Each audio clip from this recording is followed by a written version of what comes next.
ഹരി ഓം നമഃ ശിവായ.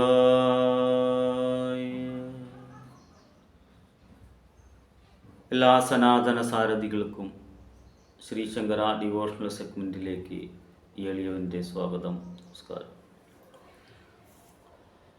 ഇന്ന് ഞാൻ നിങ്ങളുമായി സംവാദം ചെയ്യാൻ ആഗ്രഹിക്കുന്ന വിഷയം പൂർവപുണ്യനാശം, ഇതിനെക്കുറിച്ചുള്ള ഒരു വിഷയമാണ്. സ്വർഗം എന്ന് പറഞ്ഞാൽ ഈ പഞ്ചഭൂത നിർമ്മിതമായ ഈ ഭൂമി തന്നെയാണ് സ്വർഗവും നരകവും. നമ്മുടെ എല്ലാ ഇഷ്ടങ്ങളും പൂർത്തീകരിച്ച് മരണമാവുന്നതാണ് മോക്ഷം എന്ന് പറയുന്നത്. അപ്പോൾ നമ്മളുടെ എല്ലാ ആഗ്രഹങ്ങളും നിറവേറ്റി, നമുക്ക് എന്തെല്ലാം ആഗ്രഹങ്ങളുണ്ട് അതെല്ലാം നിറവേറ്റി ഒന്നിനെക്കുറിച്ചും ആവലാതിയില്ലാത്ത ഭഗവങ്കിലേക്ക് ചേരുന്നതാണ് മോക്ഷം. അതുകൊണ്ടാണ് ശങ്കരാചാര്യരോട് വിവാഹം കഴിക്കുന്നില്ല എന്ന് ചോദിച്ചപ്പോൾ ഇല്ല എന്ന് പറയാൻ കാരണം, മരിക്കുന്ന സമയത്ത് മക്കളെ കുറിച്ചൊക്കെ ഓർത്താൽ വീണ്ടും ഈ ഭൂമിയിൽ വന്ന് ജനിക്കേണ്ടി വരില്ലേ എന്ന് ചോദിച്ചു. അപ്പോൾ നമ്മൾ വിചാരിക്കും വീണ്ടും ഈ ഭൂമിയിൽ വന്ന് ജനിക്കുന്നതല്ലേ സുഖം എന്ന് ചിലർ വാദിച്ചേക്കാം. പക്ഷെ അങ്ങനെയല്ല. ആ പരമാത്മാവിൽ ലയിച്ചിട്ടുള്ള സുഖം അനുഭവിച്ചവർക്ക് മാത്രമേ അതറിയാൻ പറ്റുള്ളൂ. നമ്മൾ മുന്തിരി തിന്നാൽ മാത്രമേ അതിൻ്റെ മധുരം അറിയാൻ പറ്റുള്ളൂ എന്ന് പറഞ്ഞ പോലെ. നമുക്ക് കാര്യത്തിലേക്ക് കടക്കാം. ചിലർ അവരുടെ അച്ഛനോ അമ്മയോ വയസ്സായിട്ടും മരിക്കുന്നില്ല. അതായത് കിടന്ന് ഈ ബെഡിൻ്റെ ചൂടേറ്റ് ഈ പുറംഭാഗം പഴുത്ത് അങ്ങനെ പുഴു വന്നു എന്നൊക്കെ പറയുന്ന ഒരു വിഷയം നമുക്ക് നമ്മുടെ മുന്നിലൊക്കെ എങ്ങനെ പോയാലും വർഷത്തിൽ പല പല കേസുകളും വരാറുണ്ട്. ഇതാണ് അവരുടെ നരകം. നമ്മൾ എന്ത് നന്മ ചെയ്താലും തിന്മ ചെയ്താലും അതിൻ്റെ ഫലം നമ്മൾക്ക് തന്നെ വന്നു ചേരും. അതുകൊണ്ട് ആ അമ്മ അല്ലെങ്കിൽ അച്ഛൻ അനുഭവിക്കുന്ന ദുരിതം മരിക്കാതെ ഭഗവാനെ എന്നെ അങ്ങോട്ടേക്ക് ഒന്ന് എടുക്കുക എന്ന് ഭഗവാനോട് അപേക്ഷിക്കുന്ന ഒരവസ്ഥ. വീട്ടിലാണെങ്കിലും എന്നെ ആർക്കും വേണ്ടാതായി, ബന്ധുമിത്രാദികൾക്ക് വേണ്ടാതായി, മലമൂത്ര വിസർജനം ചെയ്ത് നമുക്കൊന്നും ചെയ്യാൻ പറ്റാത്തൊരവസ്ഥ. അങ്ങനെയൊക്കെ സ്വയം നമ്മൾ ആലോചിച്ചുകൊണ്ട് കിടക്കുന്ന അവസ്ഥയാണ് നമ്മളുടെ നരകം. അപ്പം അങ്ങനത്തെ അവസ്ഥയിൽ മരിക്കുന്നില്ല എന്ന് പറഞ്ഞുകൊണ്ട് ചില ക്ലെയിംസൊക്കെ വരാറുണ്ട്. അപ്പോൾ ഞാൻ അവരോട് പറയും, ഇത് നിങ്ങളുടെ പൂർവപുണ്യം നാശം വന്നതിനാലാണ്. നിങ്ങൾക്കായാലും നാളെ ഇത് തന്നെ അനുഭവിക്കേണ്ടതായി വരും. നമ്മുടെ പൂർവികർ ചെയ്തിട്ടുള്ള ദുരിതങ്ങളെ, പുത്രൻ എന്ന വാക്കിൻ്റെ അർത്ഥം, പൂ എന്ന് പറയുന്നത് ഭൂമി, തൃണം ചെയ്യുന്നവൻ പുത്രൻ. ആ അച്ഛൻ എന്നെ പോറ്റാൻ വേണ്ടി എന്തെങ്കിലും ചെയ്യാൻ പാടില്ലാത്ത കാര്യങ്ങളൊക്കെ ചെയ്തിട്ടുണ്ടെങ്കിൽ അതിൻ്റെ ശാപങ്ങൾ ഞാൻ എടുത്തോളാം, എൻ്റെ അച്ഛന് അല്ലെങ്കിൽ എൻ്റെ അമ്മയ്ക്ക് മോക്ഷം കൊടുക്കണമെന്ന് നമ്മൾ പ്രാർത്ഥിച്ച്, അങ്ങനെയാണ് മകനാൽ അച്ഛനമ്മയ്ക്ക് മോക്ഷപ്പെടുന്നത്. അപ്പോൾ ഇങ്ങനെ മരിക്കുന്നില്ല എന്ന് പറയുന്ന ആൾക്കാരോട് ഞാൻ പറയുന്ന കാര്യം ഇത് തന്നെയാണ്. പൂർവ്വർ ചെയ്തിട്ടുള്ള ശാപങ്ങളാണ് ഇപ്പോൾ അനുഭവിച്ചു കൊണ്ടിരിക്കുന്നത്. ഇത് നിങ്ങൾക്കായാലും നാളെ അനുഭവിക്കേണ്ടതായി വരും. അപ്പോൾ നടക്കും നാളിൽ നമ്മൾ നന്മകൾ ചെയ്യുക, എങ്കിൽ മാത്രമേ നമ്മൾക്ക് സുഖമരണം ഉണ്ടാവുള്ളൂ. ആ മരിക്കുന്ന സമയത്ത് നാരായണ അല്ലെങ്കിൽ ഓം നമഃശിവായ എന്നൊക്കെ, അല്ലെങ്കിൽ അമ്മേ നാരായണ എന്നൊക്കെ നമുക്ക് വിളിക്കാൻ പറ്റുള്ളൂ. നിത്യം അഭ്യസിച്ചാൽ മാത്രമേ ആ നേരത്ത് നമ്മുടെ മനസ്സിലും നാവിലും അമ്മയുടെ നാമം വരികയുള്ളൂ. മരിക്കുന്ന സമയത്ത് നാരായണ എന്ന് പറഞ്ഞാൽ മോക്ഷപ്പെടും എന്ന് പറയാം. അപ്പോൾ ചിലർ ചോദിക്കും, ആ മരിക്കണ നേരത്ത് നമുക്ക് നാരായണ ചൊല്ലിയാൽ പോരെ. പക്ഷെ ആ നേരത്ത് നമുക്ക് ആ ഓർമ്മ വരില്ല, ആ ചിന്ത നമ്മൾക്ക് വരില്ല, നമ്മുടെ നാവിൽ ആ അക്ഷരം വരില്ല. അപ്പോൾ ഇങ്ങനെ മരിക്കാതെ കിടക്കുന്ന ആൾക്ക് ഞങ്ങൾ ചെയ്യുന്ന, ഞങ്ങളുടെ പൂർവികരായി ചെയ്തു കൊണ്ടുവരുന്ന ഒരു ക്രിയയാണ് ഞാൻ ഇന്ന് നിങ്ങൾക്ക് പറഞ്ഞു തരുന്നത്. ഗുരുവിൽ ഉപദേശത്താലും പൂർവികരുടെ ഉപദേശത്താലും കിട്ടിയ അറിവുകളാണ് ഞാൻ നിങ്ങൾക്ക് പറഞ്ഞു തരാൻ ഉദ്ദേശിക്കുന്നത്. അതായത് 5 കോയിൻ എടുക്കണം, ഒറ്റ കോയിൻ എടുക്കണം. അതുകൂടാതെ 1 ലിറ്റർ എണ്ണ, നല്ല എണ്ണ വാങ്ങണം. വിളക്ക് വയ്ക്കുന്ന എണ്ണ വാങ്ങരുത് കേട്ടോ, നല്ല എണ്ണ വാങ്ങണം. അതുകൂടാതെ 5 കിണ്ണം, അത് എന്തിൻ്റെ ആയാലും കുഴപ്പമില്ല, സ്റ്റീലോ എന്തായാലും കുഴപ്പമില്ല. 5 കിണ്ണം. അത് നന്നായി വൃത്തിയാക്കി കഴുകിയതിന് ശേഷം 40 വെള്ളം ഉപയോഗിച്ചൊന്ന് കഴുകുക. അല്ലെങ്കിൽ ചാണകം, ഒരല്പം ചാണകം ഇട്ടൊന്ന് കഴുകണം. അപ്പോഴത് ശുദ്ധി വരുള്ളൂ കേട്ടോ. അങ്ങനെ ചെയ്യണം. അതിന് ശേഷം ഈ 5 കിണ്ണം നന്നായിട്ട് തുടയ്ക്കണം. ഒരു തരി പോലും വെള്ളത്തിൻ്റെ അംശമില്ലാത്ത രീതിയിൽ തുടച്ച് അതിൽ ഈ 5 പാത്രത്തിലും ഈ 1 ലിറ്റർ എണ്ണ ഡിവൈഡ് ചെയ്ത് തുല്യമായിട്ട് ഒഴിക്കണം.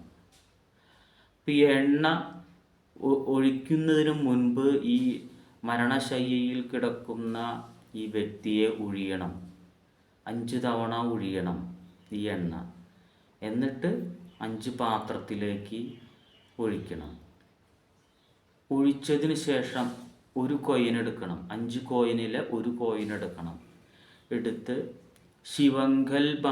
ശിവൻ അച്ഛൻ അല്ലെങ്കിൽ അമ്മ ജീവിച്ചിരിക്കുന്ന കാലത്തോ പൂർവികരോ ശിവക്ഷേത്രവുമായി ബന്ധപ്പെട്ട് ഞങ്ങളോ ഞങ്ങളുടെ പൂർവികരോ സൂര്യചന്ദ്രന്മാർ സാക്ഷിയായി നിന്നുകൊണ്ട് എന്തെങ്കിലും ചെയ്യാൻ പാടില്ലാത്ത അപരാധങ്ങളൊക്കെ ചെയ്തിട്ടുണ്ടെങ്കിൽ ആ ദുരിതങ്ങളൊക്കെ ഞാനെടുത്ത് എൻ്റെ അച്ഛന് സുഖമരണം കൊടുക്കണേ, എൻ്റെ അമ്മയ്ക്ക് സുഖമരണം കൊടുക്കണേ എന്ന് നമ്മൾ പ്രാർത്ഥിക്കണം.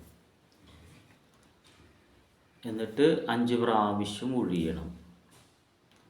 എന്നിട്ട് ഒരു കിണ്ണത്തിലേക്ക് ഈ പൈസ ഇടണം.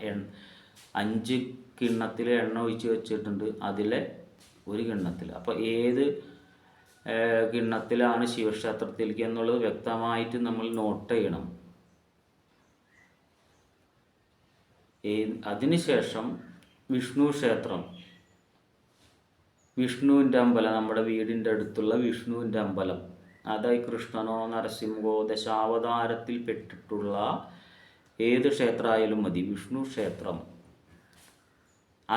അതിലേക്കും ഈ പ്രകാരം തന്നെ പ്രാർത്ഥിച്ച് 5 വട്ടം ഒഴിഞ്ഞ് ഈ എണ്ണയിലേക്ക് ഇടണം. അടുത്ത 2ാമത്തെ എണ്ണപ്പാത്രത്തിലേക്ക് ഇടണം, കിണ്ണത്തിലേക്ക് ഇടണം. വീണ്ടും 3 കോയിനെടുത്ത് ശാക്തേയം, അതായത് ഭദ്രകാളി സംബന്ധം, അത് തട്ടകത്തമ്മ ക്ഷേത്രത്തിലേക്ക് സങ്കല്പിച്ച് ദേവീ സംബന്ധമായിട്ടുള്ള ദോഷങ്ങളോ എന്തെങ്കിലും അപരാധങ്ങളോ എന്തെങ്കിലും വഴിപാടുകൾ കൊടുക്കാമെന്ന് വിചാരിച്ചിട്ട് കൊടുക്കാതിരിക്കുന്നതോ ഇങ്ങനെയുള്ള ദോഷങ്ങൾ എന്തുണ്ടെങ്കിലും ആ ദുരിതങ്ങളൊക്കെ ഞാനെടുത്ത് എൻ്റെ അമ്മയ്ക്ക് ആർക്കാണോ മരണശയ്യയിൽ കിടക്കുന്ന അവരെ പ്രാർത്ഥിച്ച് അവർക്ക് നല്ലൊരു മരണം കൊടുക്കണം. അതായത് നമ്മൾ മരിക്കാൻ വേണ്ടി പ്രാർത്ഥിക്കുകയല്ല സത്യത്തിൽ. ഇവിടെ അവർക്ക് സുഖം മരണത്തിന് വേണ്ടിയിട്ടാണ്. ചിലർ പറയും മരിക്കാൻ വേണ്ടി എന്തിനാ പൂജ ചെയ്യണ വഴിപാട് ചെയ്യണമെന്നൊക്കെ പറയും. കാരണം ഇങ്ങനെ മരണശയ്യയിൽ നരകത്തിന് തുല്യമായി കിടക്കുന്ന ഒരാൾക്ക് അങ്ങനെ ചെയ്യുന്നത് പുണ്യം അത്രേ, ജീവിച്ചിരിക്കുന്നവർ ചെയ്യുന്ന പുണ്യം. അതിനുശേഷം തട്ടകത്തമ്മയ്ക്ക് 1 രൂപ ഇട്ടതിന് ശേഷം 1 രൂപ 4ാമത് 1 കോയിനെടുത്ത് നിങ്ങളുടെ വീടിൻ്റെ അടുത്തുള്ള ക്ഷേത്രം, അത് ഏത് ക്ഷേത്രമായിക്കോട്ടെ, വിഷ്ണുവോ കൃഷ്ണനോ നരസിംഹോ എന്തായിക്കോട്ടെ, ശിവനോ ഭദ്രകാളിയോ, വീടിൻ്റെ തൊട്ടുള്ള ക്ഷേത്രം, അവിടേക്കും 1 കോയിൻ ഒഴിഞ്ഞിടണം. ഇപ്രകാരം പ്രാർത്ഥിച്ചിടണം.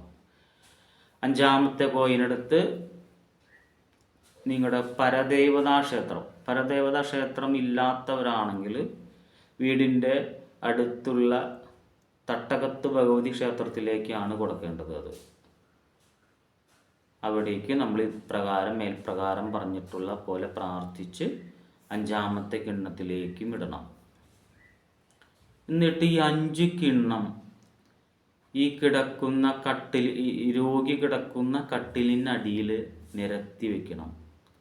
ശൈവം, വൈഷ്ണവം, ശാക്തേയം അങ്ങനെ ആ ഓർഡർ അനുസരിച്ച് വെക്കണം. പിറ്റേ ദിവസം നമ്മൾ അതിലെ ശിവക്ഷേത്രത്തിലേക്ക് പോകണം. പോകുമ്പോൾ ആ ആദ്യം വെച്ച ആ കിണ്ണത്തിലെ എണ്ണ ഒരു കുപ്പിയിലേക്ക് പകർത്തി ആ കോയിൻ നമ്മളെടുത്ത് കൈ പിടിച്ചുകൊണ്ട് ശിവക്ഷേത്രത്തിലേക്ക് പോകണം. പോകുന്നതിന് മുൻപ് എരുക്കിൻ്റെ പൂവ് കിട്ടും. വെള്ള എരുക്കാണ് വേണ്ടത്. വെള്ള എരുക്ക് കിട്ടാൻ ഇത്തിരി ബുദ്ധിമുട്ടാണ് പല സ്ഥലങ്ങളിൽ. ഇല്ലെങ്കിൽ വയലറ്റ് കളറിലുള്ള എരുക്ക് തന്നെ എടുത്ത് അർച്ചനയ്ക്ക് കൊടുക്കണം. ശിവങ്കൽ അർച്ചന ചെയ്യാൻ പറയാം. ഈ മരണക്കിടക്കയിൽ കിടക്കുന്ന ആളുടെ പേരും നാളും പറഞ്ഞ് അർച്ചന ചെയ്യുക. അപ്പോൾ ഒരു ദോഷങ്ങളൊന്നും ഇല്ലാത്ത മരണം കിട്ടാനും പഞ്ചമിയോ അല്ലെങ്കിൽ ഇരുതിങ്കളോ അങ്ങനെയുള്ള ദോഷങ്ങളൊന്നും ഇല്ലാതെ നല്ല മരണം ഭഗവാനെ കൊടുക്കണേ എന്ന് പ്രാർത്ഥിച്ചുകൊണ്ട് അങ്ങനെ ചെയ്യണം. ഇപ്രകാരം തന്നെ വിഷ്ണു ക്ഷേത്രത്തിലും ഇതുപോലെ നമ്മൾ ചെയ്യണം. അവിടെ ഭഗവാന് പാൽപ്പായസം കഴിക്കണം. ഈ എണ്ണ അവിടെ നടക്കി വെച്ച് കൊടുക്കണം കത്തിക്കാൻ. ഉള്ളിൽ കത്തിക്കുക, അവരതെടുത്ത് ഉള്ളിൽ കത്തിക്കും. ഈ കോയിൻ അവിടെ ഭണ്ഡാരത്തിലിടണം. ഭഗവാന് പാൽപ്പായസം കഴിക്കുക. അതിനുശേഷം ഭദ്രകാളി തട്ടകത്തമ്മ ഭഗവതി ക്ഷേത്രത്തിലും ഈ ഇതുപോലെ തന്നെ എണ്ണ അവിടെ കൊടുക്കുക. ഈ കോയിനും അവിടെ ഭണ്ഡാരത്തിലിടണം. കടും പായസം കഴിക്കുക.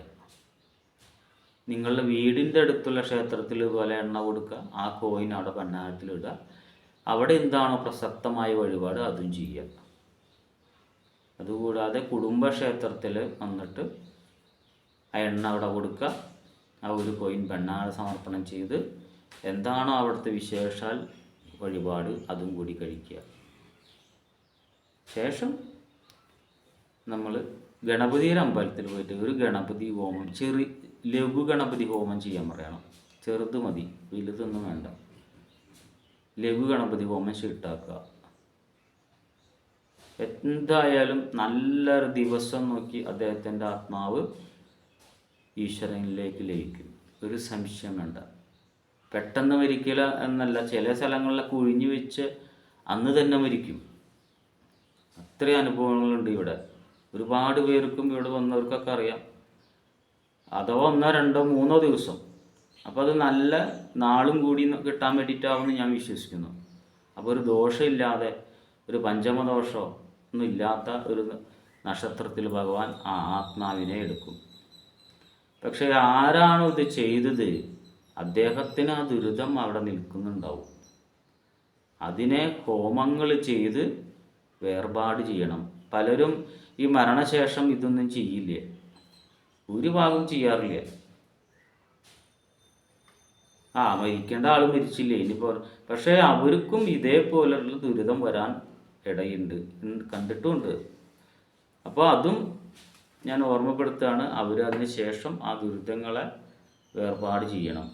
ഇല്ലെങ്കിൽ അവർക്കും ഇതേ ഗതി വന്നു ചേരും.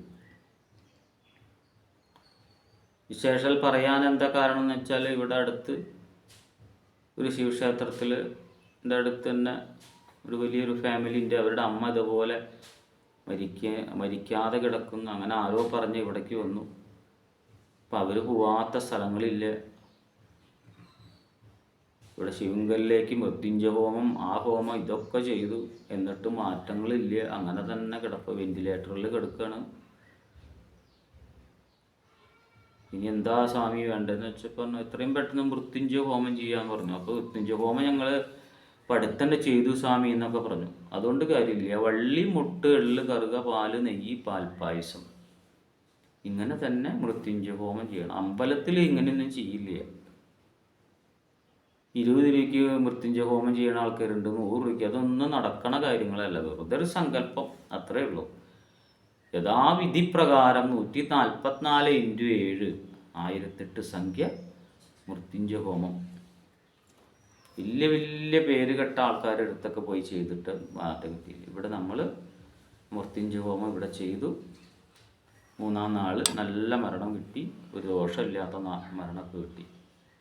അപ്പോൾ കർമ്മത്തിൻ്റെ അതിൻ്റേതായ ഒരു വിധാനങ്ങളും കാര്യങ്ങളുണ്ട്. അത് അറിയുന്ന പോലെ തന്നെ ചെയ്യണം.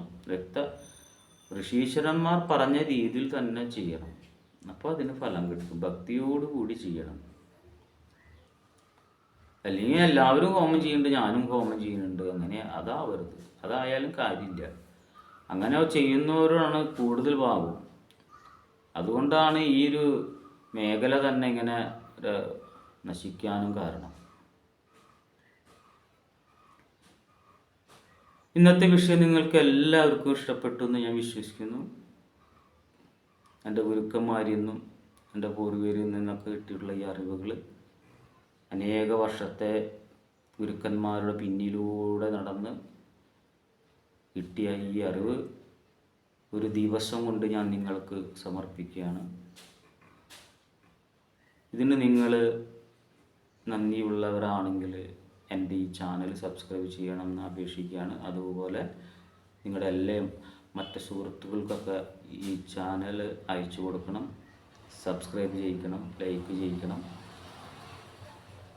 എല്ലാവർക്കും ഭഗവതി ഐശ്വര്യവൃദ്ധി പ്രദാനം ചെയ്യട്ടെ എന്ന് പ്രാർത്ഥിച്ചുകൊണ്ട് നിർത്തുന്നു. മഹാഭദ്രകാളിയുടെ നാമത്തിൽ നിർത്തുന്നു. ഹരി ഓം നമഃ ശിവായ.